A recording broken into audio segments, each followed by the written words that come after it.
A paz do Senhor, meus amados irmãos e irmãs em Cristo Jesus, a todos que trabalham com a Escola Bíblica Dominical, aos professores, professoras, enfim, alunos.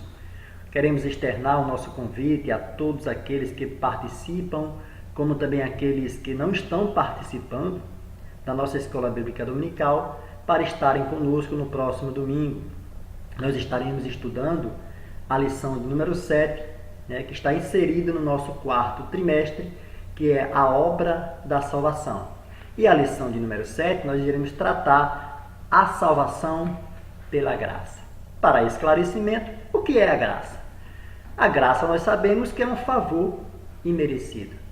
Ou seja, a graça de Deus é uma dádiva de Deus dada aos homens sem que o homem merecesse.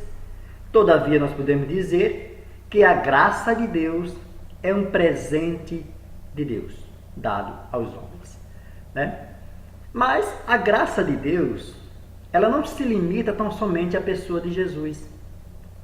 Basta vermos que os exemplos do Antigo Testamento para termos a convicção que a graça de Deus, ela se estendia aos homens por meio da sua bondade. Então nós vamos ver que na vida de Noé, Deus achou graça. Tanto que não só Noé como a sua família foram salvos do dilúvio quando entraram na arca. A graça de Deus na chamada de Abraão, que era apenas revelada e posteriormente declarada aos gentios. Então nós vamos ver que a graça de Deus já começa no Antigo Testamento a se apresentar. Nós vamos ver que a graça de Deus também apareceu para Jacó.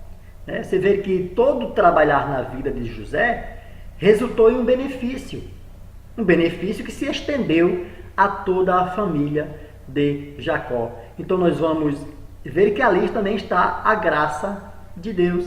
A graça de Deus, quando Deus chama Moisés, e o mesmo no meio de uma sarça ardente, houve uma voz, Deus se apresentando a Moisés, o chamando para ser o resgatador dos filhos de Israel que estavam sendo escravizados no Egito.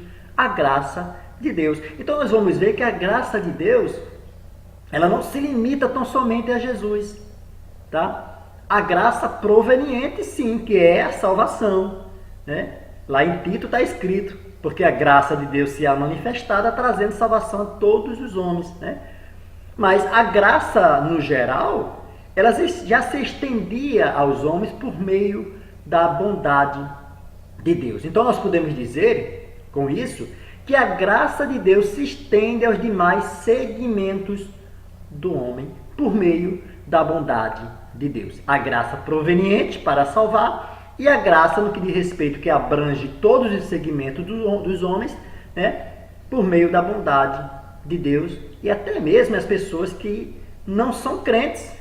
Por incrível que pareça, as pessoas que ainda não confessaram a Jesus usufruem da graça de Deus por meio da natureza. O sol que cabe ao cristão também cabe ao descrente. A chuva que rega o orvalho, os jardins, o que o cristão plantou, também cai sobre aquilo que produziu o descrente. Então nós vamos entender por isso que a graça de Deus, ela se estende aos demais segmentos da humanidade. Agora, ela é irresistível ou resistível, Vamos falar agora de graça como salvação. Ela é irresistível ou resistível? O que é isso? Calvino dizia que a graça de Deus, ela era irresistível. Ou seja, uma vez a graça manifestada ao homem, o homem não teria como resistir. Ele aceitaria a salvação de imediato. Essa era a teoria de Calvino, dizendo que a graça era irresistível. Já Armínio dizia que a graça, ela era resistível. Ou seja, uma vez a graça de Deus manifestada ao homem, o homem teria sim como resistir por meio do seu querer ou não, por meio das suas decisões. Entenda, Calvino, com a sua teoria de irresistível, ou irresistível, melhor dizendo, e Armínio, com a sua teoria de resistível. Mas qual é a certa, então? Bom, queridos, tá? Eu vou dar um exemplo em mim. Quando eu aceitei Jesus, a graça de Deus já havia se manifestado a mim 4 vezes por meio da pregação do Evangelho. Né? Eu posso dizer 4 vezes porque foi as 4 vezes que foi mais profunda, que me deu o direito de pensar. Né? Quando Deus usou umas servas do Senhor, a irmã Marinalva, a irmã e a sua filha Flávia, né, que era a Flavinha, né, elas me apresentaram Jesus de uma forma mais profunda por 4 vezes. E por 4 vezes eu resisti. Né? Dá a entender, então, a teoria de Armínio, que a graça de Deus é resistível. Tá? Mas na 5ª vez, eu me decidi para Jesus. Agora, há de se entender que há episódios na vida de certos humanos, de certos homens, que ela torna-se irresistível. Há pessoas que, ao ouvir do Evangelho a primeira vez, já se convertem. Calvino. Tá?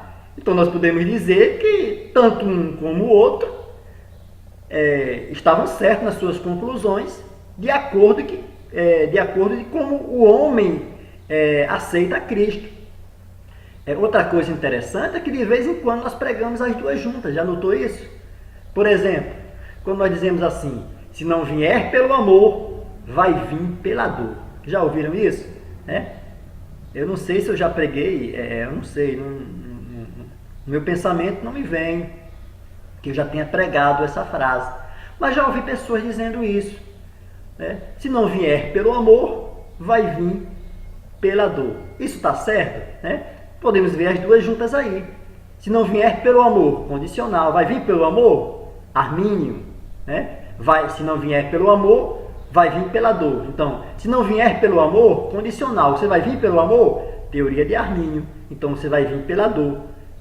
É irresistível, você vai vir. Teoria de Calvino. Então, podemos ver que de vez em quando nós pregamos, fazemos esse embaraço. Todavia, eu quero deixar bem claro aqui para os irmãos e irmãs em Cristo Jesus. Quando nós dizemos, se não vier pelo amor, vai vir pela dor, nós estamos colocando isso, tá? Essa dor, endereçando essa dor, como se o Deus fosse responsável. Tá? Dá a entender que aquela enfermidade, aquele mal que foi colocado naquela pessoa, veio da pessoa de Deus, quando na realidade isso não é verdade. Tá? Qualquer coisa que acontece com o ser humano depois que ele se desvia dos caminhos do Senhor, ou quando ele não quer um encontro com Deus e vive no mundo, prefere viver o mundo, prefere ser iludido pelos desejos da carne, então qualquer coisa que venha acontecer com essa pessoa não é mera coincidência, é tão somente consequência daquilo que ele está vivendo, daquilo que ele escolheu. Nós sabemos muito bem que quando o homem se afasta de Deus, ele perde essa imunidade, espiritualmente falando. Ele está no mundo. Então, qualquer coisa que acontecer, tanto de enfermidade como qualquer um outro mal, é consequência, não que Deus tenha colocado. Deus continua no seu lugar, de braços abertos, esperando a pessoa. E ele continua amando, a exemplo do filho pródigo. Então ele continua esperando. Tá? E aquela pessoa começa a vivenciar uma vida ruim, começa a ver que algumas enfermidades vêm na vida dela, e aí alguém vem dizer, não, mas não veio, e de repente essa pessoa se converte. Aí a pessoa diz, olha, não veio pelo amor, agora veio pela dor. Então, eu refuto isso, tá? Eu não entendo assim que isso seja proveniente de Deus, tá bom? A graça de Deus se é manifestada para a salvação a todos os homens de outra forma, por meio do amor, e não por meio da dor. Tá? Todavia, a única dor que resultou na salvação do homem foi a dor do próprio Filho. Tá bom assim? Agora, cada pessoa entende de uma forma. Cada pessoa entende de uma forma. Então, para esclarecimento melhor, nós pregamos as duas juntas. Tá? Se não vier pelo amor, vem pela dor, ainda de forma errônea. Mas nós acabamos por pregar as duas juntas. Mais uma coisa no que diz respeito à graça de Deus. Mas há também a graça proveniente, que é aquela que opera para a salvação, onde o Espírito Santo convence, chama e ilumina o indivíduo a crer. Tá? Então essa é a graça proveniente. A graça de Deus, queridos, para entendimento também, ela vem antes da redenção. Ela vem antes da expiação. Tá? Quando Jesus ele é declarado na cruz do Calvário como sacrifício para salvar toda a humanidade, ali estava a graça sendo manifestada. Está entendendo? Ali estava a graça sendo manifestada para a salvação de toda a humanidade. Tá certo? Então ela vem antes, né? A bondade de Deus, ela vem muito antes. E se nós olharmos bem os textos, nós vamos ver que é a graça de Deus já é desde a fundação do mundo, antes da fundação do mundo. Está lá escrito, né? Então, nesse primeiro tópico, nós aprendemos que a graça de Deus é uma dádiva de Deus, um presente de Deus dado aos homens. Tá? Que ela pode ser resistível, teoria de Armínio, irresistível, teoria de Calvino. Isso vai de acordo com como essa pessoa vai entender e vai se converter. Alguns se convertem de imediato e outros não. Então, está as duas juntas. E que de vez em quando nós pregamos as duas juntas naquela frase que nós dizemos: se não vier pelo amor, vai vir pela dor.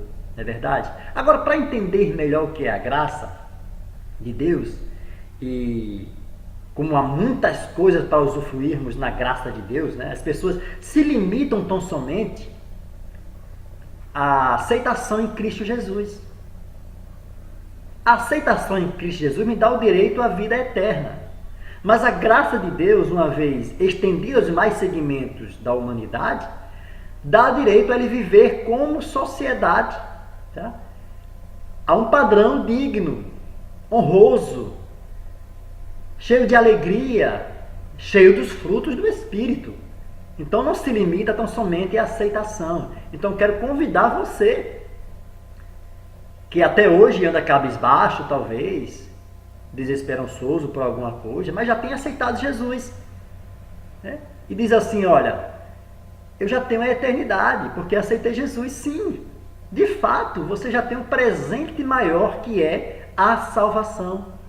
Mas Deus te convida a usufruir, no que diz respeito aos demais segmentos da tua vida, a abrangência da graça, que é muito mais, né, não mais importante do que Jesus, mas que também é um complemento da graça de Deus na vida do homem, para que o homem viva neste tempo presente, em sociedade, dando bons testemunhos da graça de Deus. Então, para entendermos melhor o que é a graça de Deus, eu não sei se você já comprou um computador, um notebook, né, desses mais evoluídos, que o vendedor chega para você e diz: olha, se você levar esse notebook, você vai ganhar como presente o pacote Office, né? O Office é um pacote de ferramentas, que não só vem uma ferramenta, mas vem várias ferramentas para usufruirmos. Então vem o Word, vem o Excel, né? Vem o Movie Maker, né? Vem algumas ferramentas da Adobe. Enfim, vem várias ferramentas ali, né? E nós, por não termos muito conhecimento, usamos muitas vezes uma ferramenta só. Mas o pacote Office é cheio de ferramentas que, se nós bem soubéssemos usar, seria de extrema importância. Da mesma forma é a graça de Deus. Muitas pessoas entendem que tão somente é Jesus e se limita tão somente à salvação. Mas a graça de Deus convida você a usufruí-la de uma forma mais abrangente, gente. Mais abrangente, tá? Então, às vezes a gente olha as pessoas cabisbaixas, como tristes, não é verdade? Pessoas ali aceitaram Jesus, mas de cabeça baixa, parece que não estão vivendo a graça de Deus. A graça de Deus nos apresenta a liberdade em espírito. A graça de Deus nos apresenta uma boa convivência em sociedade, como também declara Cristo em nossa vida. Amor, paz, longanimidade, fé, esperança, enfim, está incluído todos os frutos do Espírito. Então eu convido você a viver a graça de Deus, tá? Na pessoa de Jesus Cristo, e também a declarada graça de Deus que abrange os demais segmentos da humanidade. Lei e graça. A graça é o inverso da lei, né? A graça é o inverso da lei. Qual era o objetivo da lei? A lei tinha como objetivo mostrar os erros da humanidade. Era considerada santa, justa e boa. Salvava o homem? Não, não salvava o homem, né? Apenas declarava os erros do homem sem dar nenhuma solução para com isso. É verdade? Agora, a graça de Deus é diferente. A graça de Deus ela foi estendida aos homens, tá? Foi uma maneira de Deus abrir os céus para a humanidade. Todavia, pela lei, éramos ainda escravos. Pela graça, nós somos livres na pessoa de Jesus. Romanos capítulo 8. Né? Porquanto agora nenhuma condenação há para os que estão em Cristo Jesus. Porque a lei do Espírito de vida em Cristo Jesus me livrou da lei do pecado e da morte. Então agora nós vivemos, tá? A liberdade declarada. Não é libertinagem, né? Como se prega a libertinagem. É a liberdade declarada. Estamos livres do pecado. Já não somos mais escravos do pecado. Por meio da graça de Deus, nós fomos então libertos, tá? Lei e graça. A palavra de Deus é composta pelo Antigo e Novo Testamento, cujos conteúdos são compostos pela lei e pelo Evangelho, sendo que o Antigo Testamento não contém somente a lei e vice-versa. O conteúdo da lei e do Evangelho perpassa todo o conteúdo bíblico.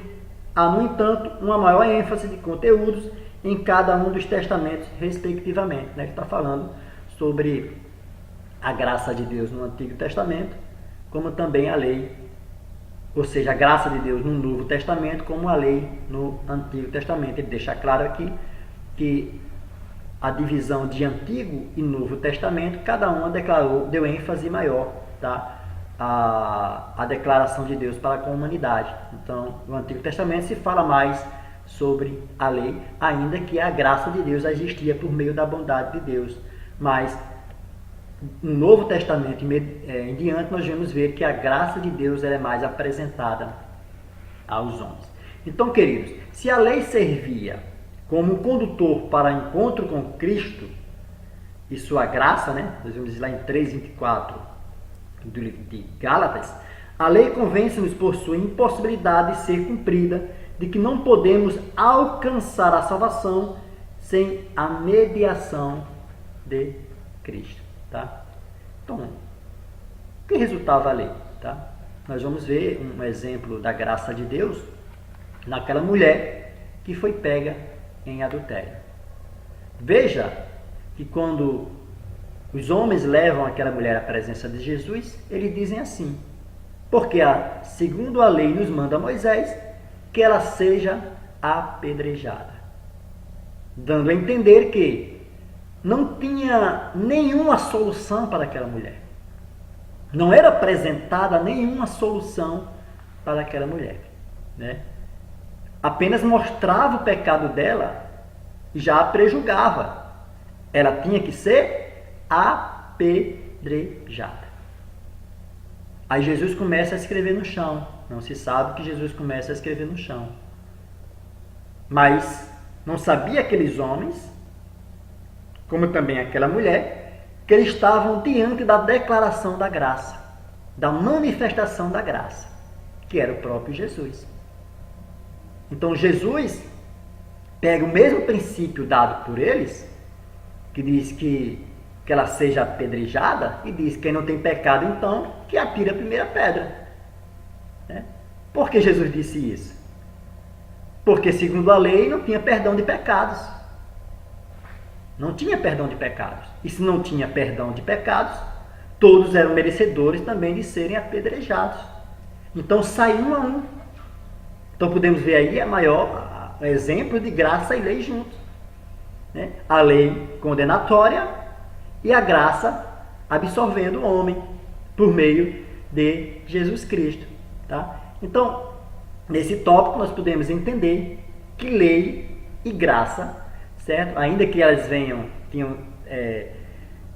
andado juntos durante todo, tanto no Antigo Testamento como no Novo, gente, tá? Isso porque a graça de Deus se manifestava por meio da bondade, sendo que no Novo Testamento a graça de Deus ela é mais abrangente.